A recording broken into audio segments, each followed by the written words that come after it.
forcément, il y a beaucoup de déceptions. Forcément, quand on est compétiteur, on veut aller le plus loin possible. Forcément, à la fin, sur 12 équipes, il n'y a qu'un seul content. Mais voilà,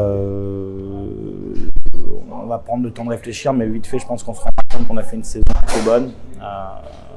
Mais voilà, on a encore plus d'exigences que ça. Et c'est sûr qu'on va se relever très vite et puis voir, analyser et qu'est-ce qu'on peut faire pour aller plus haut, tout simplement, quoi. Donc, il faut qu'on continue à travailler sur notre dynamique, qu'on continue à structurer le club. Je pense que c'est quelque chose d'important. Voilà, parce qu'on sera attendu au tournant, même si on commençait à l'être.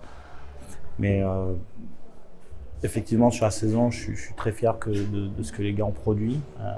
Et au-delà des résultats, c'est plutôt la qualité de jeu qui a été produite de manière offensive qui m'a plutôt plu. Et il faut qu'on continue dans ce sens-là. On voulait plus et on voulait offrir un match 6 déjà, puis aller par étapes. Maintenant, voilà, je pense qu'à 3-0, la messe était dite parce qu'on savait que ça allait être compliqué d'en marquer 4 à Grenoble. En plus, à Grenoble, on savait. Donc après, le résultat reste anecdotique parce que je pense qu'une fois qu'on est submergé par les émotions, qu'on sait que certains joueurs, c'est leur dernier match, voilà, c'est humain. On a vécu 64 matchs ensemble avec la pré-saison, la saison régulière, les playoffs, la Coupe de France. Donc, à un moment donné, forcément, on a tellement été exigeant avec eux que la déception l'emporte sur le match en lui-même et ça crée l'écart qu'il y a ce soir. Mais voilà, encore une fois, on retiendra du positif de cette saison, j'en suis persuadé. Et on sera encore plus exigeant l'année prochaine pour pouvoir revenir plus fort. Effectivement, Grenoble est une très très belle équipe. Voilà, nous, on était contents de les accrocher à notre tableau de chasse samedi dernier. Je pense qu'on n'était pas loin de réaliser un autre coup dimanche dernier. Je pense qu'on n'était pas loin de réaliser un premier coup sur le premier match de série. Hormis ce soir, je pense que ça joue à pas grand-chose.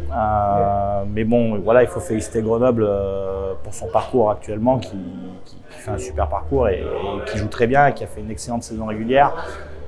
Voilà, donc c'est sûr qu'il nous a peut-être manqué de l'expérience sur ce genre de match. Aussi, je sais pas, on fera le bilan à la fin de saison. À la fin de saison. On fera le bilan bientôt, on va prendre un peu de recul d'abord et on fera le bilan après. Mais voilà, félicitations à eux. Je pense que c'est les émotions qui ont pris le dessus. Physiquement, on est bien, je pense qu'on a bien entamé le match. Je trouve que sortir à 2-0 du tiers, c'est sévère. Autant, je pense, sur le match 3 à Cergy, on aurait pu sortir bien pire parce qu'on était passé complètement à travers notre première période. Maintenant, voilà, à 2-0, on se dit que c'est encore possible, mais qu'il va falloir jouer une partition parfaite. Et malheureusement, ce troisième but qui arrive, il nous fait mal. Parce qu'on sait que voilà, même si on va batailler dur, ça va être compliqué d'aller chercher beaucoup de buts à Grenoble à l'extérieur. Donc ouais, je pense que c'est un moment du match clé. On a eu nos opportunités pour être dans le match. Voilà, Stepanek a fait plutôt un gros match aussi, a su fermer la porte. Maintenant, effectivement, 7-0, ça fait lourd dans la balance, c'est sévère, mais au-delà du score, c'est la physionomie du match qu'il faudra qu'on retienne pour faire un bilan plus clair, parce que je ne m'appuierai pas sur les 7 buts, je m'appuierai sur la manière dont on a attaqué le match, la manière dont on a joué. Voilà, plutôt que le score en lui-même, parce que au final, ça reste anecdotique. On sait qu'à 5-0, on sait que c'est fini. Et même si on a beau y croire tout le temps, voilà, moi j'ai dit aux garçons de prendre plaisir sur sa dernière période. Il faut juste être réaliste et de profiter de ces derniers instants de la saison et de tout le travail qu'ils avaient bien fait tout au long de la saison. Et que c'est hors de question qu'on mette à la poubelle tout ce qu'on avait fait cette saison pour un score ce soir. Comme ça. Donc voilà, après félicitations encore une fois à Grenoble qui a su bien gérer son match et bien démarrer son match. Denis, écoutez, je vais avoir un mot très clair. C'est certainement l'un des meilleurs joueurs que j'ai pu coacher de ma jeune carrière de coach. C'est un leader dans l'âme. Je pense qu'il est venu avec un rôle différent à Cergy que ce qu'il a pu avoir par le passé. C'était une vraie bonne personne. Je pourrais avoir que des mots gentils envers lui. c'est un réel leader et je pense qu'il a vraiment pris beaucoup de plaisir cette saison. Et voilà, son expérience nous a beaucoup aidé cette année. Et j'espère qu'on arrivera à faire venir des joueurs de son calibre parce que je pense qu'il reste un des meilleurs joueurs du championnat sur ces dernières années et qu'il l'a encore prouvé cette année. Il avait une saison un peu difficile l'an dernier.